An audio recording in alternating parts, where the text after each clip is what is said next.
Here. Ex-wife has BPD and life with her. Would I be the bad guy if I ditch my 9-to-5 job and retire to become a ski patroller?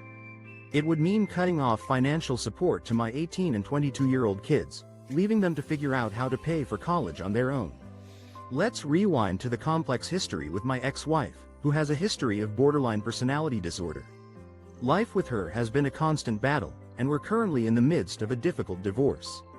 She's crossed boundaries, including lying, stealing, and physical abuse.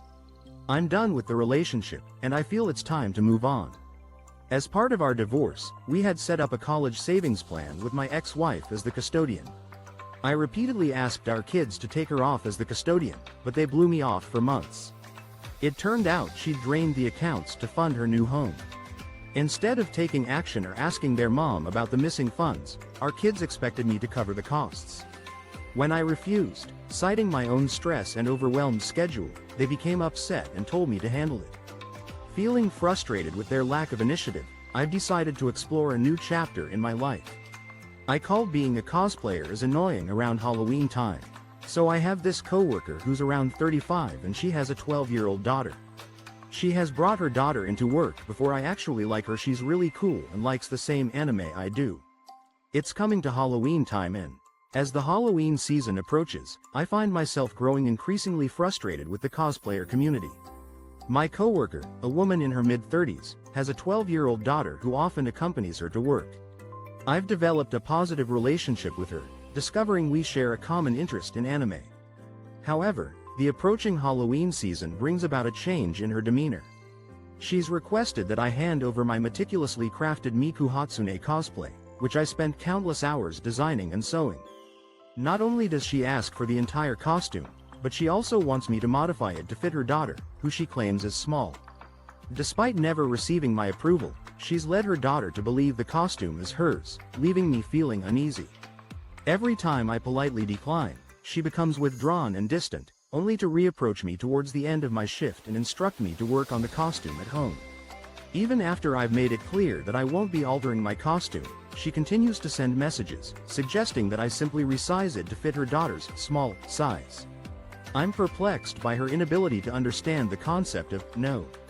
Her daughter may be in for a disappointing Halloween, as I won't let me correct a spelling mistake. Good luck getting me to pay. Reading another malicious compliance about phone companies reminded me of this. This was a good many years ago now. My husband's phone bill had a spelling mistake. Never really paid any attention to it. Never. Getting stuck in a web of red tape. A recent encounter with a malicious compliance story about phone companies made me think back to a frustrating experience my husband and I had many years ago.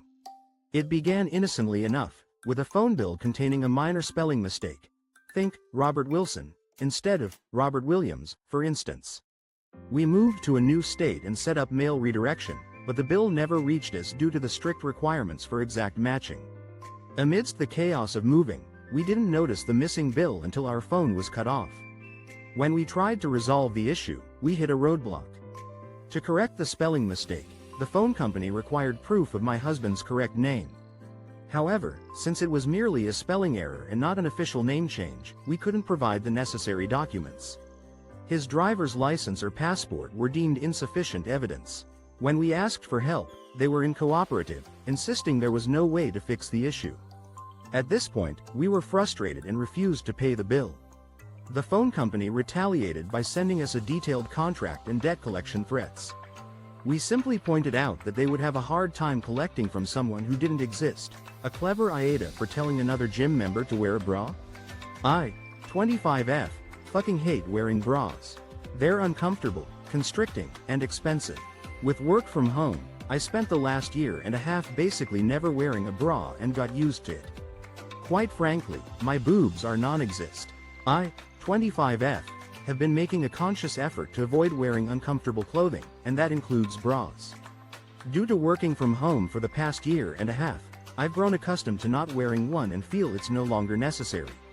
My chest size is relatively small, making a bra even more of an inconvenience. Recently, I began frequenting a gym again and continued to work out without a bra. It's worth noting that no one has ever raised an issue with my attire until recently. In the middle of a squat, I was interrupted by a man who pointed out that my nipples were visible through my shirt. I found the situation disconcerting, as it seemed he was staring at my chest before speaking up. I grew increasingly irritated, attempted to complete my set, but the situation only escalated. The man intervened, taking control of the bar and re-racking it, claiming he was concerned about my ability to finish the set. However, I pointed out that the safety bar was set, making his assistance unnecessary. The man then justified his actions by stating that he was trying to look out for me, but his focus on my attire made me uncomfortable. He suggested that I should wear a bra to prevent other gym goers from feeling uneasy and shot my stalker in the chest 5 years ago in self-defense. He immediately started harassing me again a few days after being released from parole supervision. Throwaway because the stalker comments on pretty much every post I make on my main account. I even got flagged for karma. I took a stand for my own safety 5 years ago by defending myself against a stalker who had been terrorizing me. Although he is currently serving time, he has resumed his harassing behavior just days after his parole supervision ended.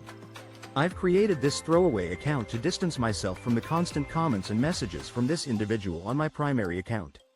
His persistent behavior has even led to my being flagged for manipulating karma due to him commenting under fake personas.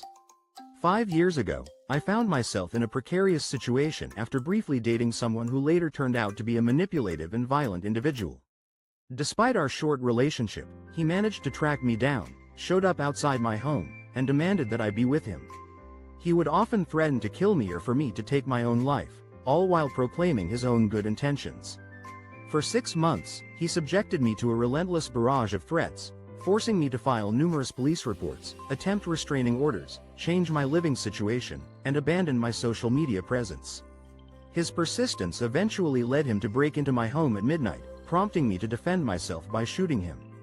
After many failed attempts to evade court appearances and intentionally starving himself, he was finally brought to justice and sentenced to 5 years in prison. Neighbor's child has disabilities and won't stop climbing the fence, entering my house and freeing my dogs for the past 7 months after moving into my new house with my daughter and dogs. The neighbor's child, who's 15/16 and has pretty severe Down syndrome, has increasingly been a young neighbor with severe developmental delays, has been consistently trespassing into my house and causing problems for my family. Since moving into my new home with my daughter and our dogs, a 15 or 16-year-old girl with significant cognitive impairments has been entering my property and house repeatedly. Initially, I spoke with her parents about this issue and they apologized, promising to keep a closer eye on her while she's in their backyard.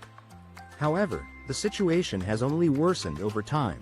I installed security cameras in my backyard and front yard to protect my family and property, particularly due to the presence of a